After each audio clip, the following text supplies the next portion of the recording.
नमस्कार प्रेक्षकांनो, तुही रे माझा मितवा या मालिकेच्या येणाऱ्या भागामध्ये जबरदस्त असा ट्विस्ट येणार आहे। तर प्रेक्षकांनो, वल्लरी आणि लावण्याचं बोलणं ऐकताच मामांना कळलं कुंडली बदलल्याचं खूप मोठं सत्य। आणि त्याचबरोबर प्रेक्षकांनो, बेडरूममध्ये ईश्वरी अर्णवला एकत्र बघून लावण्या गेली कोमात। तर येणाऱ्या भागामध्ये कशा पद्धतीने गोष्टी घडत जाणार आहेत, ईश्वरी आणि अर्णव एकमेकांच्या जवळ येणार आहेत, हे बघणं खूपच जास्त रंजकदार होणार आहे। तर येणाऱ्या भागामध्ये इथे मामाला कशा पद्धतीने कुंडली बदलल्याचं सत्य कळणार आणि त्याच्यावरती मामा मार्ग काढणार हे आपण आता सविस्तरपणे बघूया। प्रेक्षकांनो, आपण बघितलं इथे आता वल्लरी ईश्वरी आणि अर्णवचं लग्न होऊ नये यासाठी किती प्रयत्न करत होती। तर इथे आजी, अंजली, मामा सगळ्यांची एकच इच्छा, काहीही झालं तरीसुद्धा ईश्वरी आता आपल्या घरची सून झाली पाहिजे अशी इच्छा असते, ती म्हणजे सगळ्यांचीच, फक्त वल्लरीची सोडून। वल्लरीला त्या घरामध्ये ईश्वरी सून म्हणून यायला नकोय ही तिची खूपच मोठी इच्छा असते आणि त्यासाठी तिने खूप मोठं प्लॅनिंग केलेलं असतं। इथे आता आजीने जी काही ईश्वरीची जन्मकुंडली तयार करून घेतलेली असते ती इथे आता जन्मकुंडली तिने बदललेली असते, म्हणजे तिच्या जन्मकुंडलीला इथे आता पूर्णपणे बदलण्यात आलेलं असतं। ईश्वरीचं नाव बाजूला काढून तिथे लावण्याचं नाव टाकायला सांगितलेलं असतं, कारण ईश्वरीची आणि अर्णवची पत्रिका ही 36 पैकी 36 गुण जुळत असतात। आणि जेव्हा ही गोष्ट वल्लरीला कळते तेव्हा वल्लरी म्हणते की त्या ईश्वरीचं नाव फक्त बाजूला काढा आणि तिथे लावण्याचं नाव टाका, म्हणजे जे काही गुण जुळतायत ना ते लावण्याचे जुळतायत असं वाटेल। आणि ईश्वरीच्या पत्रिकेमध्ये असं काहीतरी करा की एकसुद्धा गुण जुळला नाही पाहिजे। ईश्वरी आणि अर्णवचं लग्न झालं तर फक्त आणि फक्त अर्णवचं नुकसान होईल, या घराचा इथे फक्त सत्यानाश होईल अशी पत्रिका तयार करायची आहे। आणि त्यामुळे तशीच पत्रिका तयार करण्यात आलेली असते आणि आजीच्या समोर असं चित्र उभं करण्यात आलेलं असतं की आता ईश्वरी अर्णवबरोबर लग्न करू शकत नाही, ती इथे राज शिर्केच्या घरची सून होऊ शकत नाही। त्यामुळे आता लावण्याची पत्रिका अर्णवच्या पत्रिकेबरोबर खूपच छान पद्धतीने जुळते, त्यामुळे आपण आता लावण्यालाच या घरची सून करूया असं आजीला वाटत असतं। मग आता काय, तर तिच्यावरती थोडेसे संस्कार हवेत। तर इथे आता कपडे घालण्यापासून ते मोठ्यांचा आदर, घरातले सगळे सण तिवार साजरे करता आले पाहिजे, या सगळ्याच गोष्टी आता लावण्याला आल्या पाहिजे असं आजीला वाटत असतं। इथे कशी आता ईश्वरी सुगरणसुद्धा आहे, त्याचबरोबर मनमिळाऊसुद्धा आहे, तर तिला अशा पद्धतीची सून हवी असते। आणि म्हणून आता आजीच्या मनात असा विचार येतो की लावण्याला आपल्या घरी बोलवायचं, ईश्वरी तिला सगळ्या चालीरीतीसुद्धा शिकवणार आणि त्याचबरोबर अर्णवबरोबर लग्न करण्यासाठी तिला तयारसुद्धा करणार। यासाठी आता ईश्वरीला आजीने आपली केअरटेकर म्हणून तिची नेमणूक केलेली असते आणि लावण्याला सुद्धा काही दिवस घरी राहायला बोलवलेलं असतं, जेणेकरून इथे आता आजीला लावण्य आणि अर्णवला एकत्र आणण्यासाठी ईश्वरीची मदत हवी असते। त्यामुळे प्रेक्षकांनो, ठरल्याप्रमाणे आता इथे आजीने अर्णवची परवानगी घेतलेली असते की आता लावण्य काही दिवस आपल्या घरी येणार आणि ईश्वरी माझी काळजी घेण्यासाठी माझी केअरटेकर म्हणून आता येणार आहे। तेव्हा इथे अर्णवला मनातल्या मनात ईश्वरी घरी येणार म्हणून खूपच जास्त आनंद झालेला असतो। त्यामुळे इथे आता ईश्वरी सकाळ सकाळ अर्णवच्या घरी अगदी वेळेच्या आधी पोचलेली असते। अर्णवच दरवाजा उघडतो। अर्णव इथे त्याच्या आता वर्कआउटसाठी जात असतो, जॉगिंगसाठी जात असतो आणि तेवढ्यातच ईश्वरी हजर। तेव्हा अर्णव म्हणतो, हे काय एवढं सकाळ सकाळ तू इथे वेळेच्या आधीच? तेव्हा ईश्वरी म्हणते, मुंबईमधलं ट्रॅफिक कधी वाढेल काही सांगता येत नाही, त्याच्यामुळे मला माझ्या कामाच्या ठिकाणी वेळेवरती पोहोचलेलंच आवडतं। तुम्हाला तर माहिती आहे मी ऑफिसमध्ये सुद्धा वेळेवरतीच असायचे आणि हे सुद्धा माझं कामच आहे, मग इथे सुद्धा मला वेळेवरती यायचं आहे। तेव्हा इथे आता ईश्वरी म्हणत असते, बरं ठीक आहे सर, तुमच्यासाठी माझ्या आईने समोसे पाठवलेत, तेव्हा तुम्ही वेळेवरती आता घरी या। तेव्हा इथे आजीला आता ईश्वरी म्हणते, चला आजी, तुम्ही मला माझ्या कामाची जी काही पद्धत आहे ना ती समजावून सांगा। दिवसभरामध्ये मला काय काय करायचं आहे हे सगळं मी आता डायरीमध्ये नोट डाऊन करून ठेवणार आहे.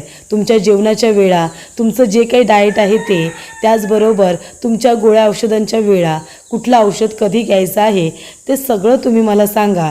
हे सगळं आजपासून मी बघणार. तेव्हा अर्णवला खूप आवडतं की ईश्वरी इतकं म्हणजे आता इंटरेस्ट घेते आजीमध्ये, तिच्या कामांमध्ये. त्याला हे खूपच जास्त आवडतं. त्यानंतर इथे आजी ईश्वरीला आपल्या सगळ्या वेळा वगैरे ज्या काही आहेत त्या समजावून सांगते आणि ईश्वरी ते सगळं नोट डाऊन करून घेते. ज्या काही तिच्या गोळ्या औषधं आहेत त्यासुद्धा ती व्यवस्थित आता बघून घेते. तेव्हा इथे अर्णव आता जॉगिंगला गेलेला असतो, पण आता सुप्रियाने त्याच्यासाठी समोसे बनवून दिलेत. मग आता ते खाण्यासाठी तो लवकरच घरी आलेला असतो आणि फ्रेश वगैरे होऊन डायनिंग टेबलवरती येऊन बसलेला असतो. तेव्हा इथे ईश्वरी सगळ्यांना 2-2 समोसे देते आणि लावण्याला सुद्धा देते. लावण्य आता तिथे येणार आहे आणि तिला आता काही गोष्टी शिकायच्या आहेत. ही गोष्ट जेव्हा ईश्वरीला कळते तेव्हा ईश्वरी म्हणते, आजी मी पण तुमची मदत करेन, कारण तुमचा जो स्टुडंट आहे ना खूपच जास्त आगाऊ आणि उद्धट आहे. तेव्हा तुमच्याबरोबर माझीसुद्धा गरज लागणार आहे असं मला वाटतं. तेव्हा इथे आजी म्हणते, म्हणून तर तुला इथे बोलावलं आहे ना. तेव्हा ईश्वरी म्हणते, काय? कारण ईश्वरीला त्यासाठीच बोलावलेलं असतं, इथे लावण्याला सरळसुद्धा करायला आणि त्याचबरोबर तिला इथे अर्णवबरोबर लग्न करण्यासाठी तयार करायलासुद्धा. त्याचबरोबर इथे आता सगळ्या गोष्टी इथे वल्लरीच्या मनाप्रमाणे घडत असतात. वल्लरीला वाटत असते की चला आता लावण्य या घरची सून झाल्याशिवाय काही राहणार नाही. तर इथे एका बाजूला लावण्य आता ईश्वरीला धमकावत असते की या घरामध्ये तू एंट्री तर घेतली आहेस, पण या घरामध्ये ना तू आली आहेस ते विसरू नकोस कुणामुळे आली आहेस ते. पण जर तू या घरामध्ये राहून अर्णवच्या जवळजवळ जाण्याचा प्रयत्न केलास ना तर माझ्यापेक्षा वाईट कुणीच नसेल, कळलं का तुला? तेव्हा ईश्वरी म्हणते की वल्लरी मॅडम, कसं आहे ना, या घरामध्ये मी माझं काम करण्यासाठी येते. तुम्ही मला काय समजता, माझ्याबद्दल काय विचार करता याने खरंच मला काही फरक पडत नाही. पण मी तुम्हाला एक गोष्ट सांगेन, तुम्ही जो विचार करता ना मनामध्ये माझ्याबद्दल तो आता बाजूला काढा, कारण तुम्हाला जसं वाटतंय ना ते करायला मी इथे आलेली नाही आहे. त्यानंतर इथे आता ईश्वरीसुद्धा वल्लरीला सडेतोड असं उत्तर देत असते. आणि प्रेक्षकांनो, जेव्हापासून ईश्वरी इथे आता अर्णवच्या घरी आलेली असते ना तेव्हापासून अर्णवच्या घरचं वातावरणच पूर्ण बदलून गेलेलं असतं. तर इथे आनंदाचं वातावरण, चैतन्याचं वातावरण, सगळेजण हसतायत, खेळतायत. ईश्वरीच्या येण्यामुळे सगळेजण खुश होत असतात. तर इथे आता घरातलं वातावरण इतकं आनंदी बघून अर्णवला तर खूपच छान वाटत असतं. अर्णव म्हणत असतो की एक मुलगी घरात आली आहे, पण पूर्ण घरातलं वातावरणच चेंज होऊन गेलेलं आहे. तर इथे आता समोसे खात असताना लावण्या तिचा अपमान करते, म्हणते की काय हे समोसे तुझ्या आईने आणि तूच असे घाणेरडे समोसे बनवले असतील, इतके ऑइली.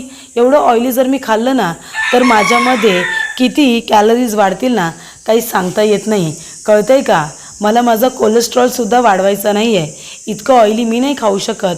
आणि ती समोशांचा अपमान करते. तेव्हा ईश्वरीला इतकं वाईट वाटतं. ईश्वरी तिथून जाणार तेवढ्यातच अर्णव म्हणतो, थांब मी सिंदूर थांब. आणि म्हणतो की लावण्या, तुला जर खायचं नव्हतं तर नाही म्हणायचं ना सरळ, तुला अन्नाचा आणि बनवणाऱ्याचा अपमान करायची गरज नव्हती. आणि तो समोसे उचलतो आणि म्हणतो, आत्ताच्या आता मी सिंदूरची माफी माग लावण्या, मी सिंदूरची माफी माग. तेव्हा इथे आता अर्णवला खूप राग येतो की सुप्रियाचा, ईश्वरीचा, अन्नाचा इथे लावण्याने अपमान केलेला असतो. तेव्हा तो म्हणतो की आत्ताच्या आता ईश्वरीची आणि सुप्रियाची माफी माग, म्हणजे ईश्वरीच्या आईची. तेव्हा लावण्याला आता तिचा नाईलाज होतो. वल्लरी तिला खुणावते, कारण तिला माहिती आहे अर्णवला किती राग येतो इथे अन्नाचा आणि कुणाचा अपमान केला तर. तेव्हा इथे लावण्या आता मनाच्या वरती सॉरी म्हणते, कारण तिथे आजी, अंजली, मामा सगळेच असतात ना, मग तिला सगळ्यांच्या नजरेत आता चांगलं बनायचं आहे म्हणून ती सॉरी म्हणते ईश्वरीला. तरीसुद्धा ईश्वरीच्या डोळ्यात पाणी असतं आणि ती बाजूला जाऊन रडत असते. तेव्हा अर्णव म्हणतो, आता काय झालं? ती तुला सॉरीसुद्धा म्हणाली ना? तेव्हा ईश्वरी म्हणते, हो सर, सॉरी म्हणाला त्या, पण शेवटीला मनाला वाईट वाटणाऱ्या गोष्टीचं वाटतंच ना. शेवटीला माझ्या आईच्या बनवलेला त्यांनी नाव ठेवलं, मग मला वाईट नाही वाटणार का? तेव्हा अर्णव म्हणतो, जाऊ दे ना, तसेही ते समोसे तिच्यासाठी नव्हतेच, तू तिला दिले होतेस. ते समोसे माझ्यासाठी होते आणि माझ्यासाठी बनवलेले समोसे मी किती प्रेमाने खाल्ले हे तू बघितलं नाहीस का? मला ते खूप आवडले.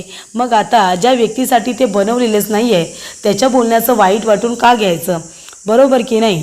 तेव्हा ईश्वरी म्हणते, हो सर, हे पण तुम्ही अगदी बरोबरच बोलताय. त्यानंतर प्रेक्षकांनो, इथे ईश्वरी अगदी आजीची लहान मुलांपेक्षाही जास्त काळजी घेत असते. खूप काळजी घेत असते ईश्वरी.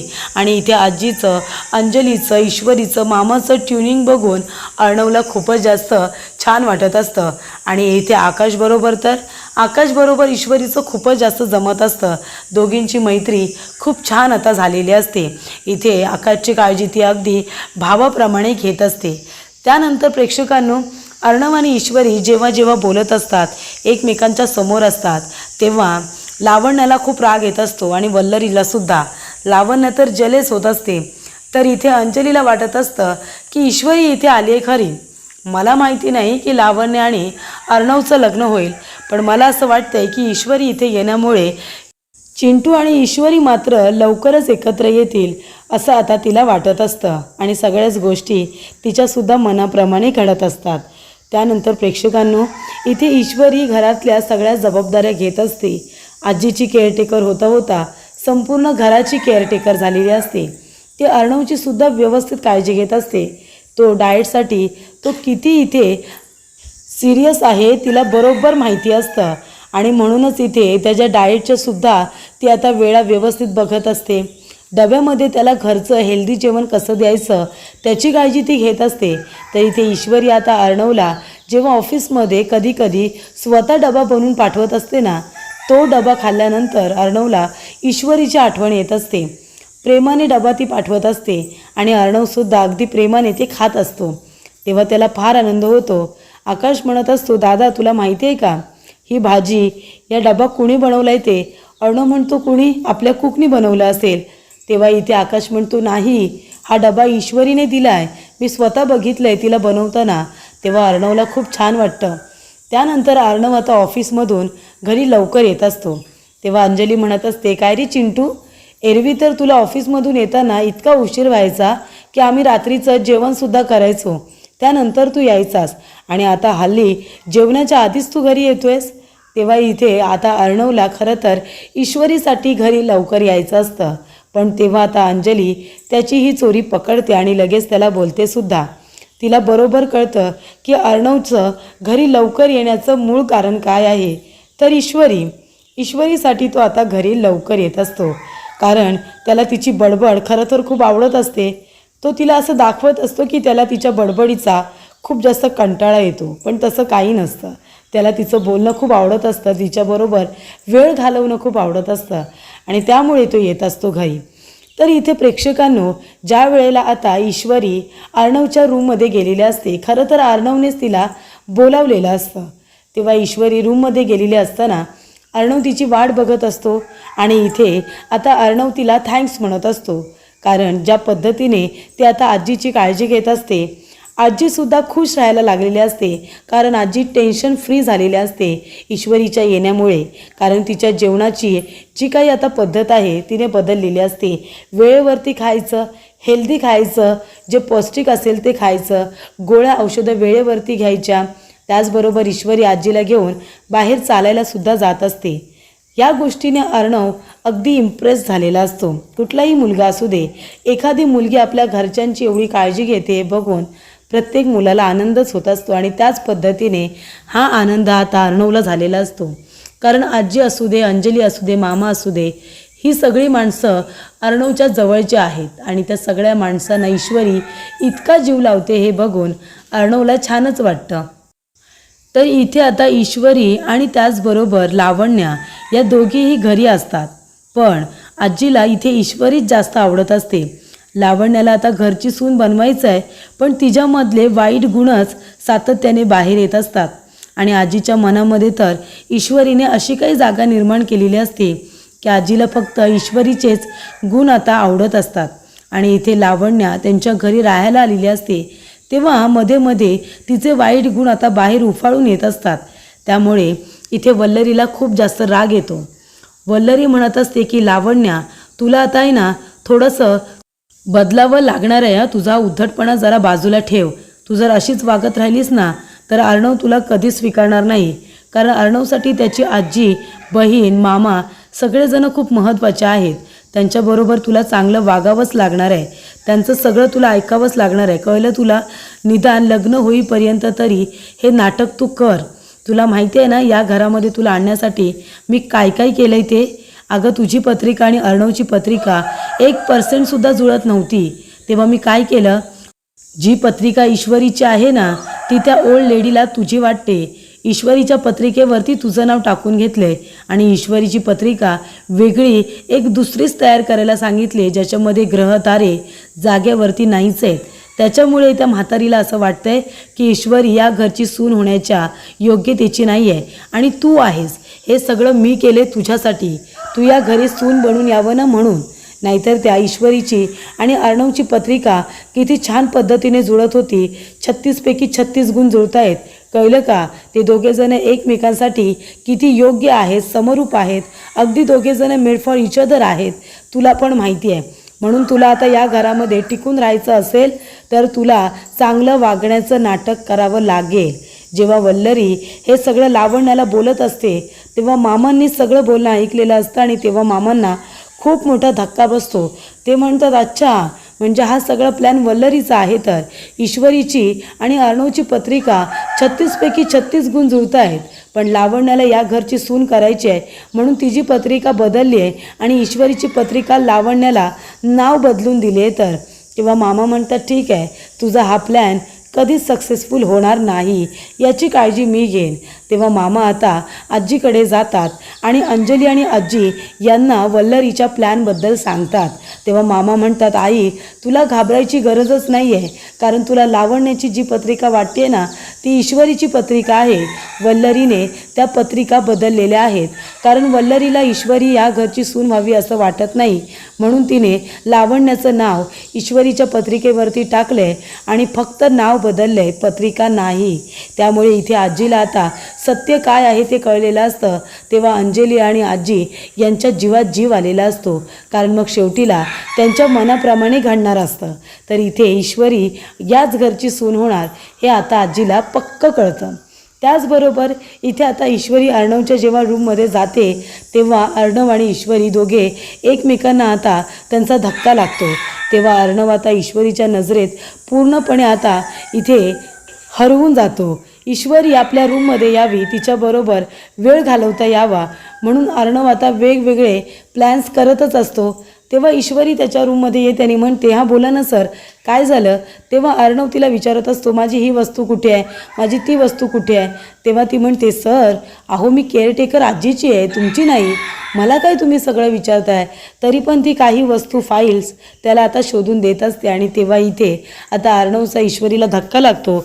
दोघेजण एकमेकांच्या अगदी जवळ असे आलेले असतात आणि तेव्हा लावण्या आता AR बरोबर बोलायला आलेली असते.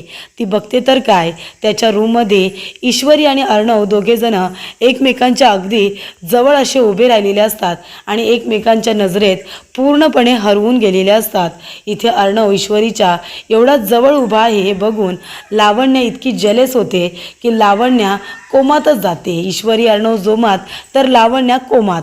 तिला इतका राग येतो की ती लगेचच रागाच्या भरात तिथून निघूनच जाते. तेव्हा ईश्वरी आणि अर्णव दोघे भानावरती येतात. ईश्वरी खूपच जास्त लाजते आणि तिथून बाहेर पडते.